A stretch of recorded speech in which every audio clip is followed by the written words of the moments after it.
Assalamualaikum warahmatullahi wabarakatuh. Perkenalkan, nama saya Nailatul Zahwa. Saya Nadia Hanifah. Kami perwakilan dari kelompok 1 semester 2 kelas B Akademi Analis Kesehatan Pekalongan akan melakukan wawancara kepada salah satu anggota perangkat desa di Desa Wonorejo. Sebelumnya perkenalkan dulu, nama saya Nadia Hanifah dari kelompok Akademi Analis Kesehatan Pekalongan akan melakukan wawancara terkait kegiatan yang ada di Desa Wonorejo. Tugas tersebut guna untuk memenuhi tugas kami dari mata kuliah Ilmu Sosial dan Budaya. Nah, kebetulan kali ini saya memilih Desa Wonorejo sebagai penelitian tugas kami. Yang pertama yang mau saya tanyakan yaitu mengenai keterkaitan mata pencaharian mayoritas di Desa Wonorejo.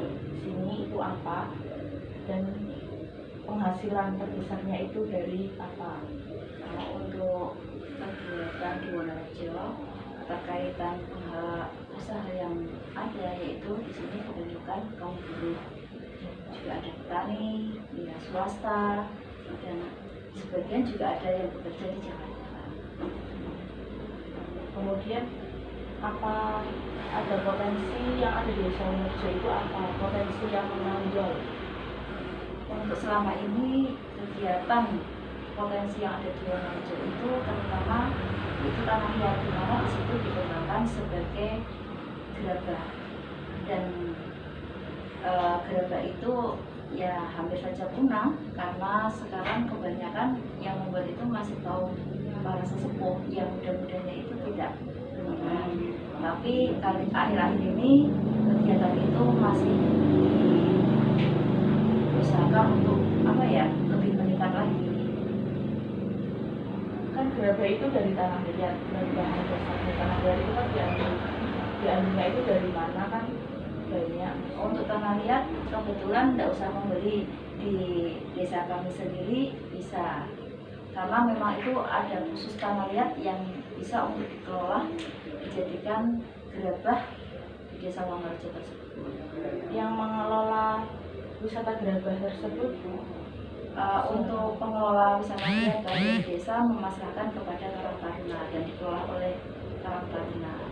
Dan di samping ada gerabah, di situ juga ada kesenian kuda lumping untuk Desa Wonorejo, khususnya di Dukuh Wonogiri, dan sudah sering sekali untuk dipanggil di kabupaten untuk melaksanakan suatu kegiatan.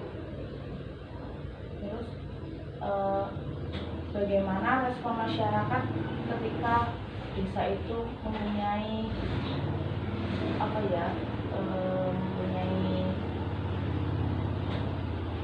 suatu kesenian itu, misalnya gerabah itu, apa masyarakat pada ikut mengikuti pelatihan? Itu kendalanya di situ, karena peminat bagi gerabah itu kebanyakan tadi yang saya sebutkan, mereka para sesepuh yang muda-mudinya itu enggan untuk kegiatan pembuatan gerabah tersebut, karena mungkin di situ dengan nilai jualnya yang masih rendah, maka mereka mencari di sini ya kadang menjadi lebih penghasilan lebih tinggi, mereka mencari dan itu. Maka solusi dari desa kami untuk bagaimana caranya agar gerabah itu tidak punah, itu merupakan tugas jenengan juga punya kewajiban bagaimana caranya.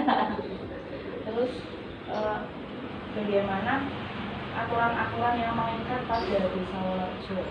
Untuk aturan-aturannya ya biasa, keterkaitan itu ya kita pakai ada istiadat seperti misalkan aturan ya norma agama itu nomor 1 itu. Dan untuk keterkaitan pembuatan kegiatan yang ada di pemerintahan ya di situ juga ada aturan yang namanya APBDes, di mana suatu kegiatan itu harus masuk di APBDes. Kalau tidak itu kadang di aturannya memang tidak harus apa yang kita laksanakan kegiatan di suatu desa itu harus dituangkan dalam APBDes, aturan perundang-undangan anggaran belanja desa. Pada saat event apa, misalkan ada kegiatan apa, seluruh masyarakat Desa Wonorejo itu dapat berpartisipasi dan ikut meramaikan.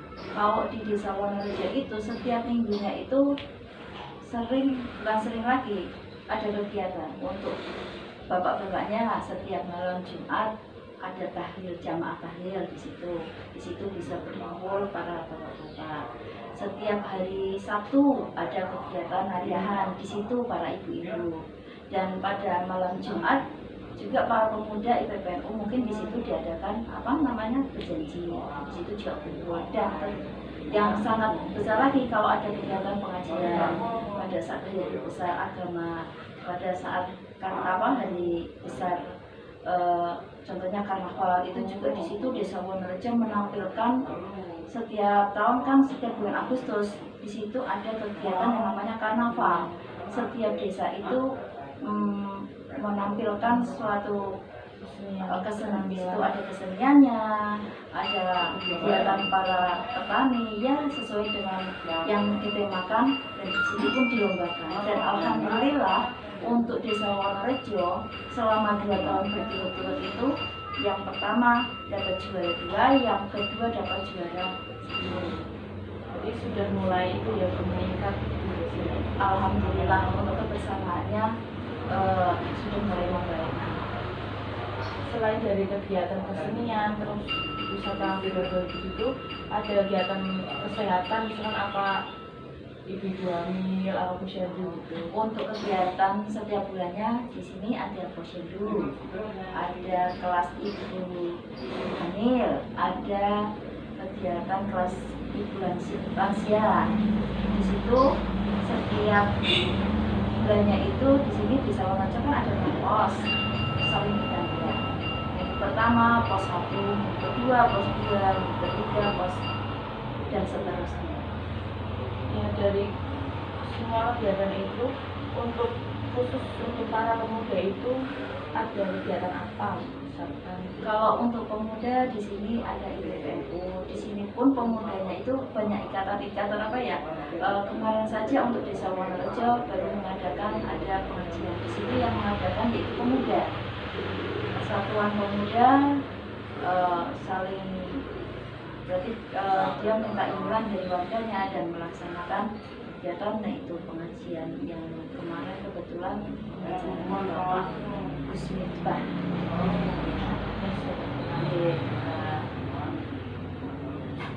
Terus bagaimana jika misalkan ada penyimpangan antar warganya itu, peran desa untuk masyarakat itu bagaimana? Kalau misalnya Alhamdulillah selama ini ya Desa Wonorejo itu aman-aman saja Mbak, tidak ada masalah. Toh kalau ada masalah ya masih bisa diselesaikan. Dan misalkan ada disesuaikan dimediasi secara keluargaan, ya alhamdulillah ada selesai. Pada intinya ya mereka butuh komunikasi. Kadang kurangnya komunikasi yang bisa mengakibatkan kurang sinkron di situ. Masih ada lagi yang mau ditanyakan? Itu setiap di desa kami pun tadi yang ditanyakan kegiatan apa saja di sini juga ada tahlil masal. Di situ tanggul masal itu berarti satu desa, para ibu-ibu itu satu keluarga misalkan jamaah sama, oh pada bulan ini lokasinya di sana, begini. Di situ satu desa mengadakan tanggul masal. Itu rutinannya itu setiap bulan atau gimana? Oh, setiap Bulan sekali. Dan untuk yang masih heboh di Wonorejo itu terkaitan peningkatan gerabah itu yang tadi saya sebutkan. Di situ gerabah kan tadi yang saya katakan masih kurangnya peminat pengrajin gerabah. Kenapa? Karena diakibatkan daya jualnya yang masih murah itu. Nah ini makanya bagaimana untuk biar mereka itu menggemari kegiatan gerabah tersebut, karena kalau yang sudah ada tidak ada generasi penerusnya, sedangkan yang namanya gerabah itu merupakan turun temurun itu dari dulu, ya nenek moyang kita itu.